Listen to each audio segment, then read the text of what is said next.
Olá, Juca. Olá, Renato. É um prazer participar desse diálogo com vocês. Eu que sou uma grande admiradora do trabalho de ambos. Renato, você tem uma legião de fãs que apreciam muito a sua arte, mas há um grupo específico que sempre elege a sua voz para dar vazão a uma série de sentimentos. E aqui eu estou me referindo aos coletivos, movimentos, entidades que reivindicam por memória, verdade, justiça e reparação, sobretudo em relação à ditadura militar. Inclusive, Renato estará conosco e também o Juca na próxima sexta-feira, dia 17 de março, onde faremos um evento em memória de Alexandre Vanuc Leme, que há 50 anos foi assassinado pelo regime militar. Então, Renato, eu quero saber como é para você se somar a essa luta através da sua arte. Como é para você traduzir dor, raiva, indignação, mas também saudade, lembrança, esperança. Eu aproveito para convidar a todos que estão nos assistindo para o ato cultural e político que acontecerá na próxima sexta-feira, a partir das 4 horas da tarde, na sala dos estudantes da Faculdade de Direito da USP, e a partir das 7 horas da noite haverá uma missa na Catedral da Sé, ministrada por Dom Pedro Stringini. Um beijo e obrigada pela oportunidade de conversar com vocês. Legal. Bom, raiva, dor, né? Eu acho tão importantes você declarar com o amor, né? A indignação, né? É tão importante você declarar o amor também, né? Porque é muito, cara, é muito difícil falar sobre isso, né? Sobre todas essas nossas, é muito difícil perder ente querido, né? Você e olha, o fato de estar ali cantando e de alguma forma contribuindo, né, com a minha música, eu me sinto menos artista nessa hora.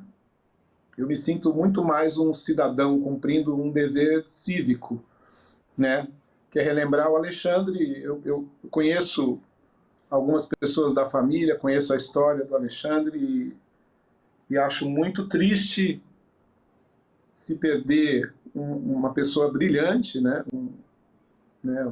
um líder, né, num momento tão difícil como aquele. Eu não vivi esse momento, eu era uma criança, mas entendo perfeitamente tudo aquilo que aconteceu, mesmo porque as pessoas ficaram para contar a história dessas pessoas, como o próprio Vladimir Herzog.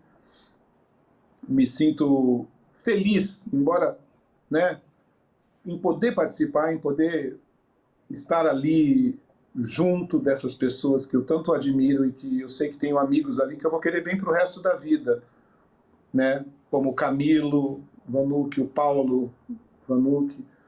A gente está agora também organizando a Caminhada do Silêncio, que acho que vai ser dia 2 de abril, no Parque de Ibirapuera, em memória também, né, dos desaparecidos, né?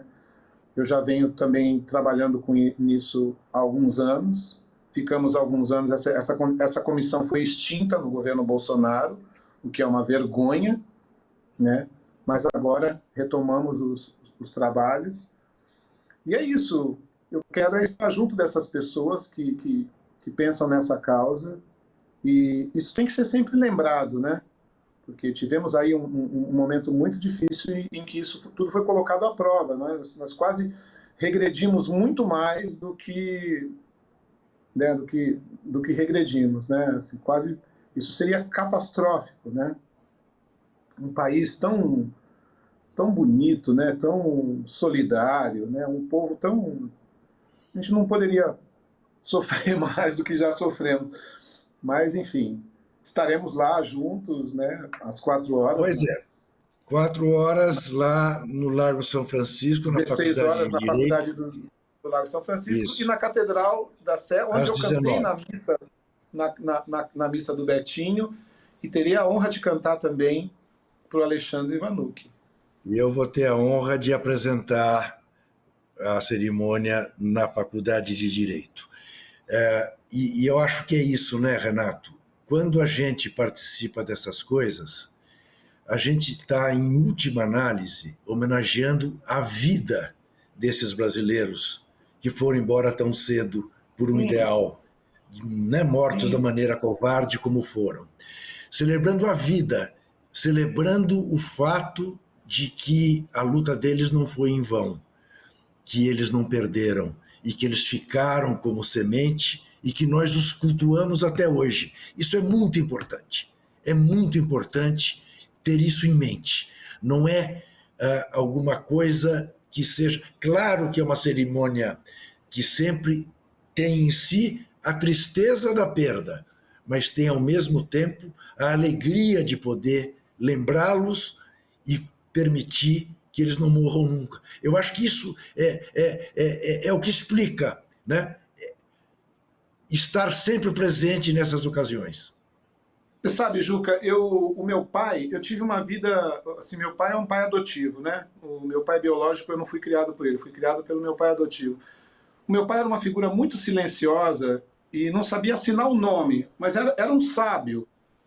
Depois que ele morreu, você sabe que muitas vezes eu sento aqui nesse sofá da minha casa, quando eu estou com algum problema, alguma coisa, algum dilema, alguma coisa que precisa ser resolvida, até às vezes com uma certa urgência de tomar uma decisão ou outra, assim, eu me lembro do meu pai, que a gente quase não se falava, assim, a gente trocava olhares, a gente se falava mais pelo silêncio do que com as palavras.